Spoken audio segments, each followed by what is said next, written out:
Hello दोस्तों, हम लोग इसमें एक्सरसाइज 1.3 एनसीईआरटी का क्वेश्चन नंबर 1 का सॉल्यूशन देखने वाले हैं। तो चलिए स्टार्ट करते हैं। Let f is a function from 1 3 4 to 1 2 5 and g is a function from 1 to 5 to 1 3 be given by f 1 2 3 5 4 1 and g 1 3 2 3 5 1। Write down graph. हमको यहाँ पर गॉफ निकालना है। तो दो गो फंक्शन है f और g। f का भी मैचिंग दिया हुआ है और g जो फंक्शन है उसका भी मैचिंग दिया हुआ है। हमको गॉफ निकालने के लिए कह रहा है। तो इसका सॉल्यूशन कैसे करेंगे? सबसे पहले जो गिवन इन्फॉर्मेशन है, गिवन इन्फॉर्मेशन को हम लोग लिख लेंगे और इससे हम लोग एरो डायग्राम बनाएंगे। तो मेरे पास 3 गो एलिमेंट है, ए है, बी है, सी है, ए बी सी। इस तरह से डायग्राम बना देंगे। ए का एलिमेंट 1 3 4 1 3 4 लिखेंगे। बी का एलिमेंट 1 to 5, ये दोनों बी है तो 1 to 5 और सी का जो है 1 3। हम लोग जानते हैं ये ए टू बी फिर बी टू सी, तो ये ए होता है, ये दोनों बी है और ये सी है। अब देखेंगे कि जो एफ का मैचिंग कैसे होगा। ये ए टू बी एफ है और बी टू सी जी है। तो 1 का मैचिंग है 2 के साथ, तो 1 का 2 के साथ मैचिंग कराएंगे। 3 का 5 तो 3 का 5 के साथ मैचिंग कराएंगे और 4 का 1 तो 4 का 1 के साथ मैचिंग करा देंगे। इसी तरह से जी वाला के लिए देखेंगे तो ये वाला मेरा जी फंक्शन है, तो जी के लिए देखेंगे तो ये 1, तो ये पहला एलिमेंट है, ये दूसरा एलिमेंट है, तो 1 का 3 के साथ, तो ये वाला हमको 1 देखना है तो 1 का 3 के साथ। फिर 2 का 3, इसमें देखेंगे 2 का 3 के साथ, 5 का 1 5 का 1 के साथ मैचिंग करा देंगे।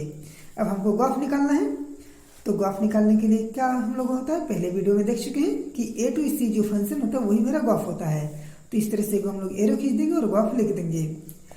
तो हमको गॉफ निकालना है। तो गॉफ के लिए हमको दो को फंक्शन को, दो को एलिमेंट को देखना होता है, एक ए और सी।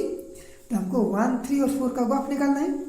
तो लिखेंगे गॉफ 1 गॉफ 3 गॉफ 4। तो दो गो मेथड से हम लोग इसको बनाएंगे। तो चलिए पहला मेथड को देख लेते हैं। जैसे गॉफ 1 अगर निकालेंगे तो गॉफ 1 इसका देखेंगे मैचिंग जो 1 का कहाँ हो रहा है, तो 1 का 2 फिर 2 का 3। तो गॉफ 1 का वैल्यू क्या दे देगा 3।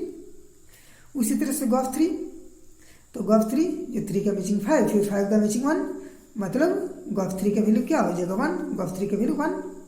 अब गॉफ 4 देखेंगे तो 4 का मैचिंग 1 फिर 1 का मैचिंग 3, मतलब गॉफ 4 का वैल्यू क्या होगा 3।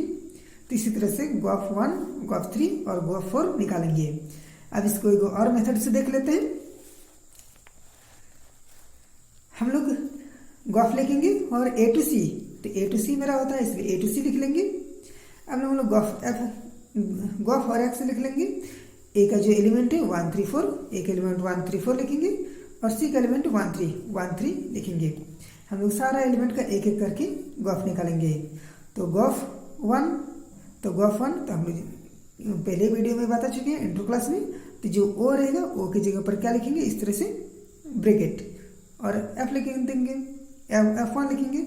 अब देखिए F1 का वैल्यू, तो F1 का वैल्यू ये F1 है, ये वाला मेरा f का फंक्शन है, g का फंक्शन है। F1 का वैल्यू 2 था, तो इसलिए हम लोग लिखेंगे F1 की जगह पर क्या लिखेंगे, F1 की जगह पर 2, तब मेरा G2 बन गया। अब देखेंगे G2 का मैचिंग, तो देखिए G2 का मैचिंग 3 है, तो लिखेंगे G2 की जगह पर 3। उसी तरह से गॉफ 3, तो O की जगह पर इस तरह से ब्रैकेट देंगे और लिखेंगे F3। तो GF3 हो गया। F3 का वैल्यू क्या था 5, F3 का वैल्यू 5।